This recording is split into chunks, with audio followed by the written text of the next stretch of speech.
Jadi Bapak Ibu untuk mengakses aplikasi UJK ini nanti bisa diakses pada link kursus.kemdikbud.go.id. Lalu akan muncul tampilan seperti ini. Mungkin dari Bapak Ibu di sini sudah ada yang sudah memiliki akun. Nah, nanti bisa dipersiapkan akunnya, atau jika ingin login bisa login menggunakan akun masing-masing. Nah, di sini Bapak Ibu bisa lihat ada beberapa layanan yang disediakan oleh Direktorat Kursus untuk mengakses UJK. Bapak Ibu bisa memilih beasiswa uji kompetensi atau memilih fitur yang uji kompetensi saja. Ini sama sebenarnya Bapak Ibu, tapi nanti bisa dicoba pilih salah satu. Nah, setelah dipilih nanti akan diarahkan ke tampilan khusus untuk program penyelenggaraan uji kompetensi. Bapak Ibu di sini akan ada 2 tombol untuk mengakses sistem informasi uji kompetensi dan untuk melakukan pendaftaran. Kalau untuk melakukan pendaftaran ini nanti akan dilakukan oleh peserta yang akan mendaftar ingin melakukan kompetensi apa. Lalu jika dilihat di bawah, Bapak Ibu bisa lihat di sini ada pengguna-pengguna yang menggunakan atau yang mengakses aplikasi UJK. Di sini ada TUK, ada penguji dari LSK, dan ada peserta uji kompetensi itu sendiri. Lalu ada lembaga sertifikasi kompetensi. Sebenarnya ada satu lagi, yaitu ada direktorat, tapi karena di luar, karena ini aplikasinya disediakan oleh direktorat, jadi tidak kami tampilkan di sini. Untuk alur pendaftaran dari peserta didik, Bapak Ibu juga bisa melihat di sini jika nanti ada peserta uji kompetensi yang ingin mendaftar lewat TUK, nanti bisa diarahkan pada pendaftaran di sini. Untuk langkah-langkahnya ada di bawah, jadi Bapak Ibu bisa mengarahkan peserta yang akan mendaftar uji kompetensi tersebut. Nah, ini kita mulai untuk mengakses sebagai TUK. Bapak Ibu bisa di-klik saja untuk TUK-nya. Lalu akan diarahkan ke halaman untuk masuk ke aplikasi. Nah, di sini saya akan memasukkan username dan password saya.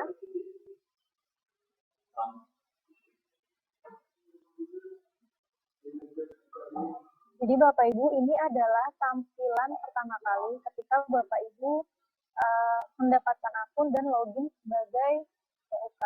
Jadi harus wajib untuk melengkapi data profil TUK terlebih dahulu. Jadi kalau untuk mengakses menu yang lain juga masih bisa, wajib diselesaikan untuk pendataan profil TUK-nya, baru nanti akan diarahkan ke menu-menu yang lain. Nah, di sini ada beberapa data yang sudah diisikan oleh LSK, yaitu nama lembaga, untuk alamatnya ada, provinsinya ada di Jawa Tengah, untuk kabupaten atau kotanya ada di Surakarta, dan di sini juga ada alamatnya, nomor telepon, dan alamat email.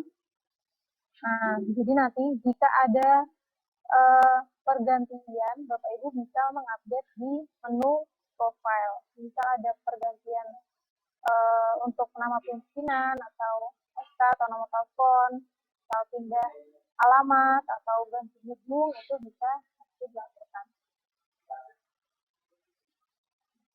Jadi ini selanjutnya kita mengisikan titik GPS. Pastikan Bapak Ibu ketika mengklik tombol untuk mengambil lokasi GPS ini berada di TUK tersebut, karena lokasi yang diambil itu adalah lokasi saat ini di mana Bapak Ibu berada. Nah, seperti ini. Jadi nanti langsung otomatis dan tidak bisa diedit kembali. Mohon maaf, tidak bisa diedit menggunakan teks yang sudah ada di map. Jadi hanya bisa diubah menggunakan tombol yang sudah ada. Harus diklik ulang jika ingin mengubah data yang sudah ada. Nah, untuk lokasi GPS ini, Bapak Ibu, sering ada kendala dikarenakan mungkin sebelumnya berada di lokasi lain, jadi GPS-nya pada PC atau laptop atau handphone Bapak Ibu masih terdeteksi di lokasi yang sebelumnya. Jika ingin mengubah kembali, nanti bisa dicoba untuk mengklik ulang saja, nanti akan otomatis terdeteksi kembali untuk lokasinya. Gitu. Jadi semisal sudah khawatir kalau lokasinya beda, itu nanti bisa dicoba klik saja, nanti akan terupdate sendiri. Lalu pastikan untuk di sini ada lokasinya. Pastikan untuk lokasinya itu wajib diaktifkan pada laptop atau PC Bapak Ibu. Jadi kalau misal tidak diaktifkan, nanti tidak akan bisa mengambil tag lokasi yang sudah tersedia. Nah, di sini ada nomor telepon dan alamat email yang sebelumnya diisikan oleh LSK. Nah, ini bisa Bapak Ibu rubah dan pastikan nomor telepon dan alamat email ini aktif karena nantinya Bapak Ibu akan menerima broadcast WhatsApp melalui nomor telepon ini atau menerima broadcast informasi lain-lainnya melalui email ini juga. Jadi harus dipastikan bahwa nomor telepon dan alamat email ini aktif.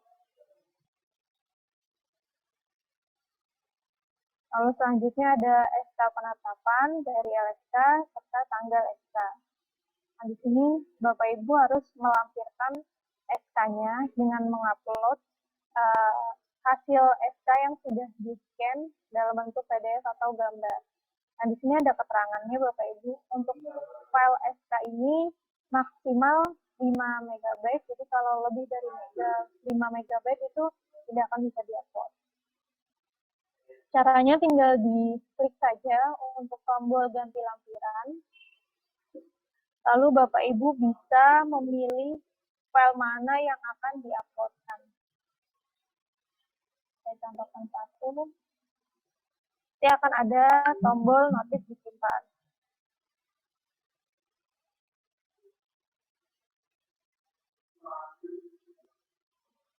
Nah, lalu selanjutnya ada nama pimpinan dan ada nomor telepon pimpinan. Nah, ini juga pastikan nama dan nomor telepon pimpinannya itu sesuai dengan yang sedang menjabat saat ini. Untuk foto gedung, ini juga tinggal diklik saja.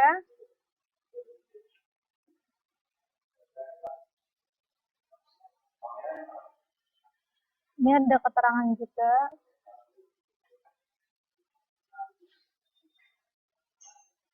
Upload filenya itu berupa file gambar dan maksimal 5 MB.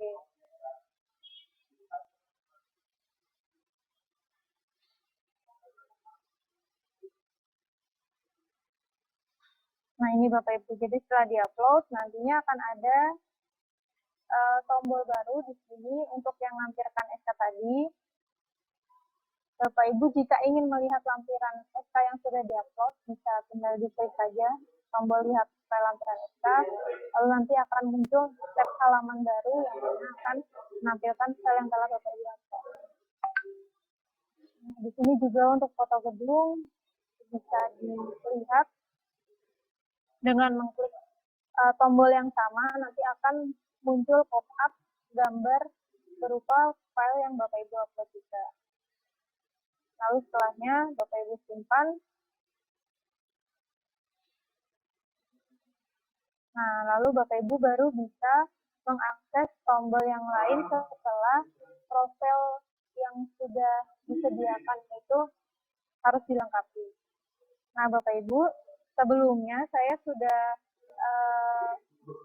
berperan sebagai LSK dan menginputkan jadwal untuk TUK yang akan saya presentasikan ini. Nah, di sini ada satu jadwal dari LSK budidaya padi sawah dengan jenis keterampilan budidaya padi sawah dengan level 3 yang ikutkan satu peserta pada tanggal 22 sampai dengan 24 Mei 2021. Nah, di sini Bapak Ibu bisa lihat ada catatan bahwa jadwal ini sedang menunggu pelaksanaan. Jadi walaupun sekarang tanggalnya sudah tanggal 22, tapi dari LSK itu nanti wajib memulai pelaksanaan. Jadi kalau semisal Bapak Ibu ketika pelaksanaan sudah tanggalnya sudah hari ini tapi belum dimulai pelaksanaannya, nanti bisa dihubungi LSK-nya gitu. Mengapa belum dimulai juga pelaksanaannya? Mungkin dari LSK ada beberapa kendala yang memang masih belum bisa dimulai.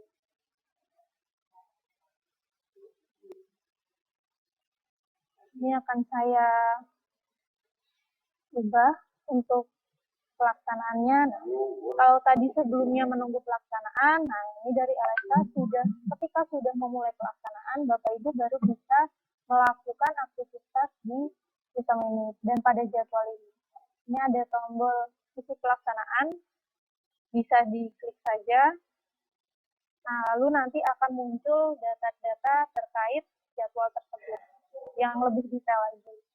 Terkait ada tempat TUK-nya ada di mana, tanggal pelaksanaannya tanggal berapa, levelnya level berapa, lalu untuk biaya yang disediakan untuk peserta itu pada tiap peserta itu berapa, penguji satunya siapa dan penguji duanya siapa. Jadi Bapak Ibu nanti bisa melihat data-data detailnya di ketika sudah mengklik tombol isi pelaksanaan. Nah, di sini ada form presensi Bapak Ibu, form presensi penguji, form presensi peserta, dan ada form berita acara. Bapak Ibu bisa download dengan mengklik tombol ini, lalu Bapak Ibu bisa melihat untuk form yang telah disediakan oleh sistem.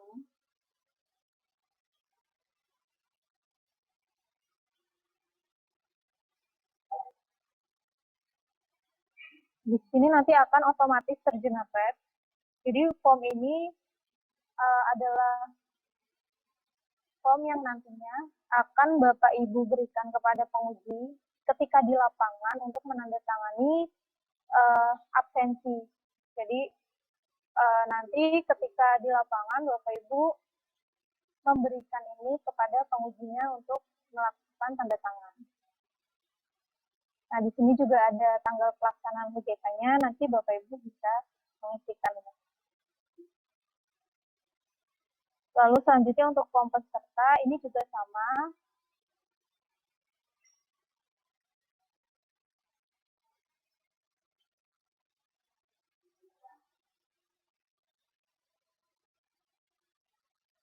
Nanti Bapak Ibu bisa memberikan formnya kepada peserta yang telah terdaftar dan ingin mengikuti, yang akan mengikuti uji kompetensi.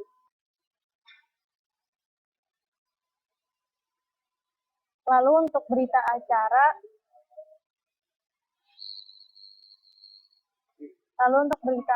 di sini juga Bapak Ibu download, di sini juga Word. Jadi Bapak Ibu bisa mengisikan data-data ini dan mengupload kembali berita acara. Untuk berita acara nanti akan saya jelaskan lagi di akhir. Nah, selanjutnya di bawah ini Bapak Ibu akan melihat catatan untuk melengkapi dokumen pelaksanaan uji kompetensi dengan melampirkan foto kegiatan pada saat ujian dan seluruh foto peserta setelah selesai ujian. Ini Bapak Ibu ketika pelaksanaan nanti Bapak Ibu wajib untuk menambahkan tanggal berapa pelaksanaan tersebut disertai data-data ujiannya. Ini Bapak Ibu tinggal diklik saja untuk tombol tambah pelaksanaan. Lalu di sini Bapak Ibu mengisikan tanggal sesuai pada rentang tanggal pelaksanaan yang telah diinputkan oleh LSK. Di sini tanggal 22 sampai dengan tanggal 24. Nah, ini bisa diklik saja. Tanggal yang aktif ini hanya tanggal 22 Bapak Ibu sampai 24. Jenis ujiannya apa? Apakah yang akan dilaksanakan ini ujian teori atau praktek? Bisa dipilih. Lalu pengujinya siapa? Nah, tadi kan sebelumnya ada dua. Ini kalau misal ketika kegiatan uji yang datang hanya satu penguji, ini Bapak Ibu bisa memilih hanya satu penguji. Tapi kalau misal dua-duanya datang, itu nanti bisa dipilih dua-duanya.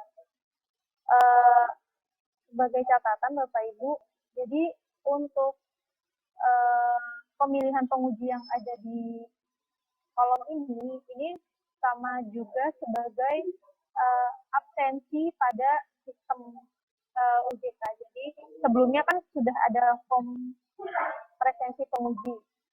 Nah, kalau itu kan untuk di lapangan. Nah, nanti setelah ditandatangani oleh penguji, nanti Bapak Ibu akan menerima lagi dan data yang sudah ditandatangani itu bisa dimasukkan ke sistem ini. Siapa yang sudah menguji itu bisa dimasukkan di sini. Jadi ini adalah sebagai salah satu absensi penguji yang dimasukkan ke dalam sistem. Nah, lalu selanjutnya untuk absensi peserta didik, karena tadi yang didaftarkan oleh LSK hanya ada satu peserta, maka di sini yang muncul hanya ada satu peserta juga. Ini Bapak Ibu akan bisa melihat nama dan NIK, lalu ada tombol kehadiran dari peserta, apakah hadir atau tidak. Ini juga konsepnya sama seperti yang penguji. Untuk di lapangannya nanti dari peserta wajib untuk melakukan tanda tangan. Tapi nanti setelah peserta tanda tangan dan hasil tanda tangannya itu diberikan kepada TUK, dan TUK wajib untuk menginputkan kehadiran peserta pada sistem. Dia bisa klik hadir atau tidak hadir. Jadi kalau nanti tidak hadir, tinggal pilih tidak hadir saja. Nah, ini sudah auto tersimpan ya Bapak Ibu, jadi tinggal diklik saja, lalu jika sudah selesai bisa ditutup kembali. Nanti ketika dibuka lagi, otomatis sudah berubah datanya. Ini juga ada keterangan tanggalnya untuk memastikan benar atau tidak yang sudah diinputkan. Lalu selanjutnya ada foto kegiatan. Bapak Ibu, di sini sudah ada catatannya bahwa foto kegiatan yang dilampirkan adalah foto kegiatan pada saat ujian dan foto kegiatan seluruh peserta setelah ujian. Jadi nanti agar semua peserta itu terlihat, jadi disarankan setelah selesai ujian ada foto bersama yang mana foto bersamanya itu nanti akan diupload pada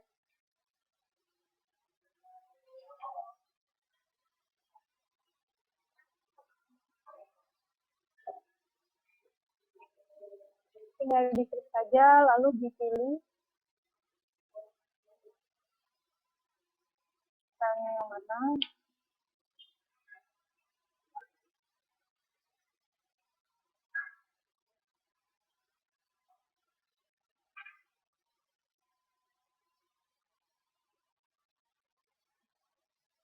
Lalu nanti akan ada notif untuk bahwa Bapak Ibu telah berhasil mengupload foto kegiatan. Ini juga tombolnya nanti akan berubah.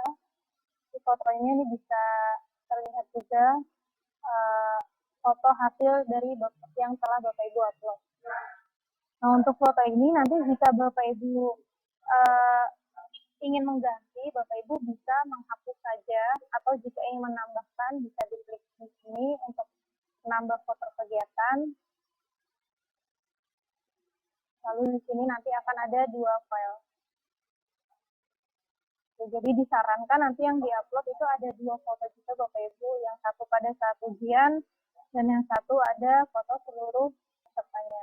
Jadi berapa banyak nanti foto yang Bapak Ibu upload itu tidak ada batasan, tapi semuanya harus terkait dengan ujian pada hari itu. Nah, ini baru satu pelaksanaan. Jika Bapak Ibu ternyata melaksanakan ujian yang lain, bisa ditambahkan. Ini saya karena hari ini saya asumsikan karena hari Minggu tidak ada, maka tanggal 24 ini untuk melanjutkan ujian teorinya. Lalu di sini ada satu penguji saja.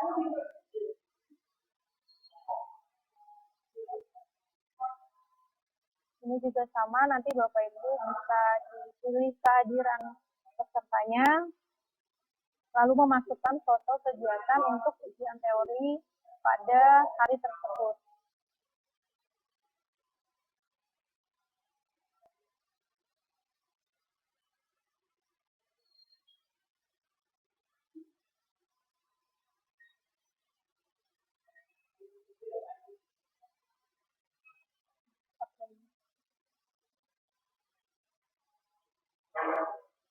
Itu Bapak Ibu.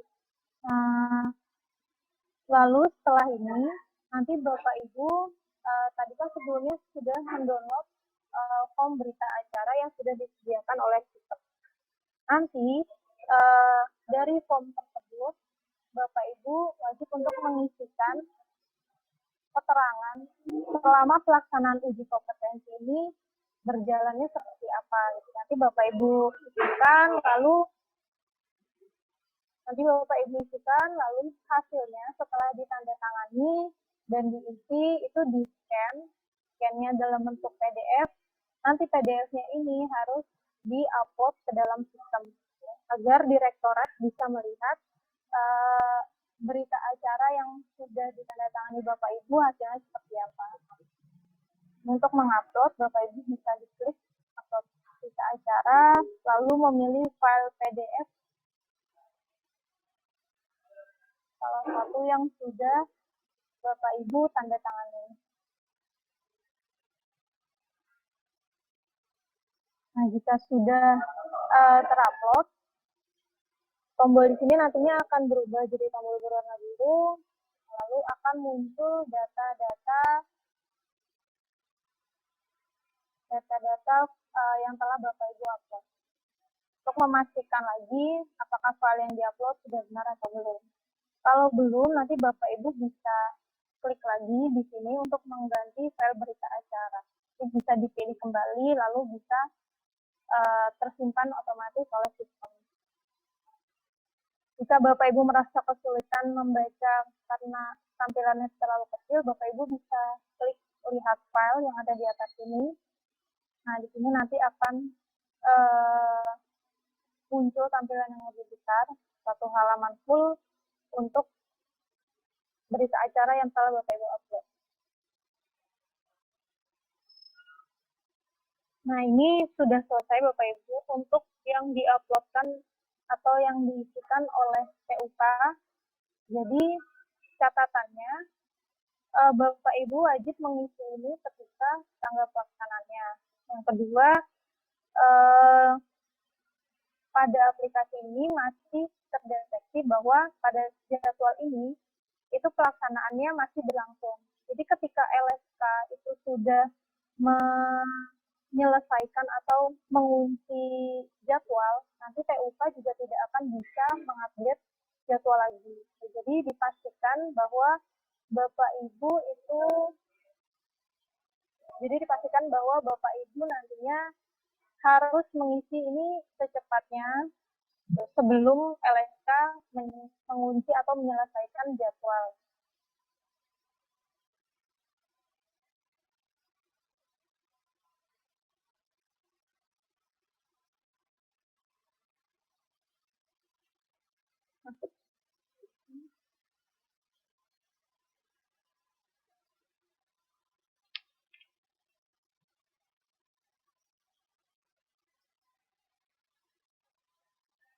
Mbak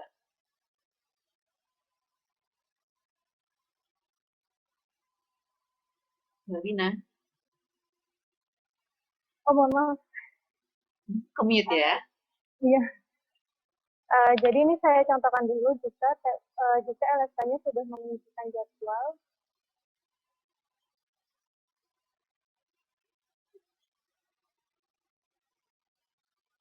Nah, ini nanti tombolnya berubah jadi detail Bapak Ibu. Nah, di sini Bapak Ibu juga sudah tidak bisa melakukan perubahan lagi. Jadi pastikan bahwa data yang sudah diinputkan itu sudah benar dan nanti bisa dikoordinasikan lagi dengan LSK-nya. Jangan sampai Bapak Ibu belum selesai mengisi tapi sudah diselesaikan pelaksanaan jadwal ujian. ini nanti tinggal dia saja, semuanya sudah tidak bisa diedit.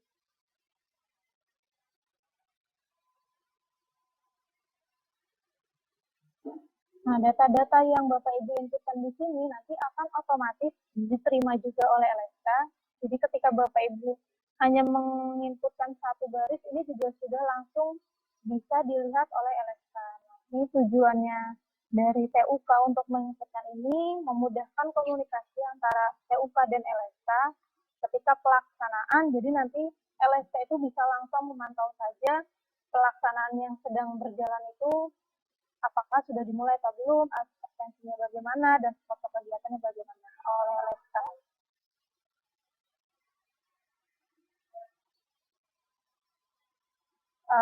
Mungkin itu Bapak Ibu untuk penjelasan mengenai apa saja yang sekiranya wajib dilakukan oleh TUK untuk sistem uji kompetensi ini.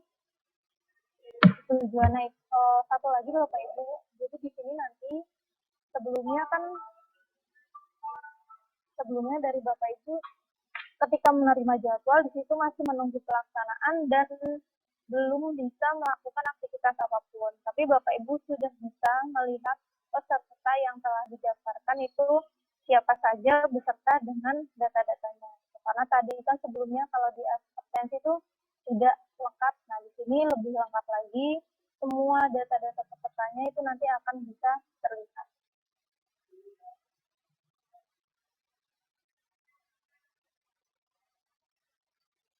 Mungkin itu saja untuk pemaparan aplikasinya.